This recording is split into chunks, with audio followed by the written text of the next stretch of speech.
जय श्री राम दोस्तों, स्वागत है आप सभी का हम सबके YouTube चैनल सनातन धर्म यात्रा में। दोस्तों, ये नीलग्रही महामानव व्हाट्सएप यूनिवर्सिटी के झोला छाप वैज्ञानिक कहते हैं कि वेद बुद्ध के बाद है, जबकि इनके ही धर्म ग्रंथों में भर भर कर वेदों का जिक्र किया गया है। दूसरा, ये कहते हैं कि हिंदू भगवान सिर्फ भारत में ही पैदा क्यों हुए।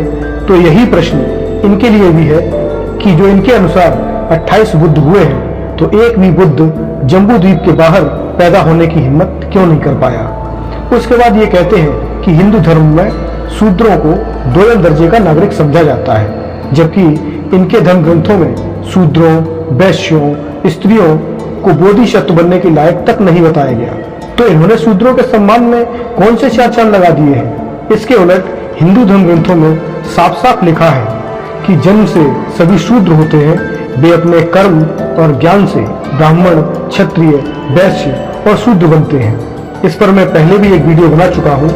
इनका ही एक धम्म ग्रंथ है ललित विस्तार, जिसे बुद्ध का जीवन दर्शन कहा जाता है। अब अगर ललित विस्तार को भी ये झूठा कहेंगे तो बुद्ध का अस्तित्व ही खतरे में आ जाएगा। अब जरा ललित विस्तार खुलकर भी देख लेते हैं। इसी धर्म ग्रंथ का तीसरा अध्याय है कुल शुद्धि परिवर्तन। इसी अध्याय की दूसरी पंक्ति गद्य भाग में लिखा है, 12 वर्षों में बोधिसत्व अपनी माता की कोख में चले जाएंगे। तब शुद्ध भाषा काशिक देवपुत्र जम्बूद्वीप में आकर दिव्य वर्ण अर्थात देवताओं जैसा रंग रूप छिपाकर ब्राह्मण वेश में ब्राह्मणों को वेद पढ़ाते थे। अब इन फेसबुकिया वैज्ञानिकों का गपोड़ देखिए। ये सोशल साइट्स पर कहते झूम रहे हैं कि बुद्ध के समय वेद नहीं थे, और इनके धर्म ग्रंथ कह रहे हैं कि बुद्ध ब्राह्मण बनकर वेद पढ़ाएंगे। वाह, क्या गपोड़ है। ये बुद्ध कौन सा वेद पढ़ा रहे थे भाई। इन गधों को अपने धर्म ग्रंथों का कोई अता पता नहीं है, पर हिंदू धर्म ग्रंथों में क्या है उसमें अपना पौए भर का दिमाग जरूर खपाना है। अब गधे कह सकते हैं कि बुद्ध ग्रंथों में आए ब्राह्मण, गंधर्व, यक्ष, वेद दूसरे लोकों में होते थे।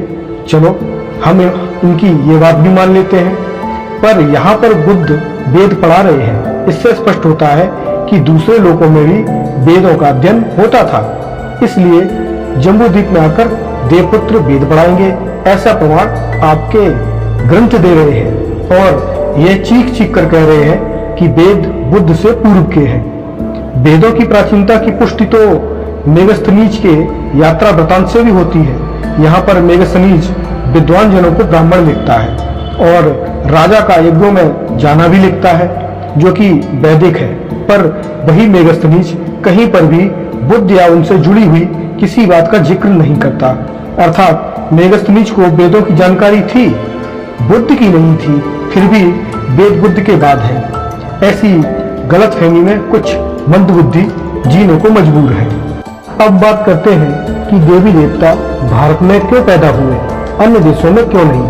तो उसके लिए मेरी इन मंदबुद्धि वाले जीवों को सलाह है कि अपना 50 ग्राम दिमाग जरा इसी अध्याय की 25वीं पंक्ति पर लगाएं, जिसमें लिखा है, बोधिसत्व जम्बूद्वीप के सीमावर्ती द्वीपों में उत्पन्न नहीं होते, किंतु मध्य जनपदों में अर्थात भारत के मध्य जनपदों में ही जन्म लेते हैं। अब हम इन गधों से निवेदन करेंगे कि हे पृथ्वी के इकलौते खीर ज्ञानी लंपटों, जरा गौतम बुद्ध से पूछ कर आओ कि बोधिसत्व जम्बूद्वीप के सीमावर्ती द्वीपों में क्यों पैदा नहीं हुए। आखिर उन्हें क्या समस्या थी, या फिर तुम्हें हिंदुओं पर ही पौए भर का दिमाग खपाना है। अब इनके धर्म ग्रंथ के तगड़े जातिवाद की भी बात कर लेते हैं। इन्हें हिंदू धर्म ग्रंथों में जातिवाद बहुत नजर आता है।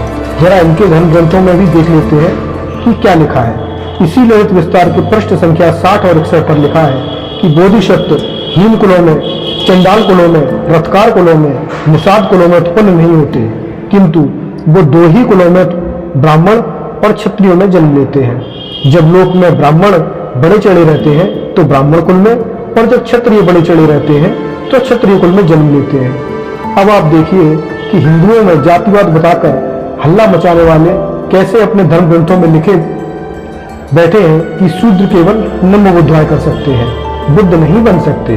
बोधिसत्व सिर्फ ब्राह्मण और क्षत्रिय बनेंगे, लेकिन ओबीसी, एससी, एसटी के लोग सिर्फ नमोबुद्धाय करेंगे। कुल मिलाकर जिसका आरोप ये हिंदू धर्म ग्रंथों में लगाते हैं, वही सारी चीजें अपने ग्रंथों में लिखकर वैज्ञानिक भी बन जाते हैं। अब कुछ मंदबुद्धि कहेंगे कि इनके धर्म ग्रंथों में ब्राह्मणों ने मिलावट कर दी है, पर मजे की बात यह है कि यही लोग कहते हैं कि ब्राह्मणों को पाली भाषा का ज्ञान नहीं था। अब इन्हें मिलावट का भी पता तब चला जब हिंदू इनके धर्म ग्रंथ पढ़कर इन्हें नंगा करने लगा। पहले ये लंपट इन्हीं ग्रंथों से प्रमाण देकर बहुत चौड़े होते थे। अब जब पोल खुली तो सब कुछ ब्राह्मणों के मत्थे मड़ रहे हैं। वाह जी वाह। तो दोस्तों, ये जानकारी आपको कैसी लगी कृपया कमेंट सेक्शन में जरूर बताइए। जय श्री राम, धन्यवाद।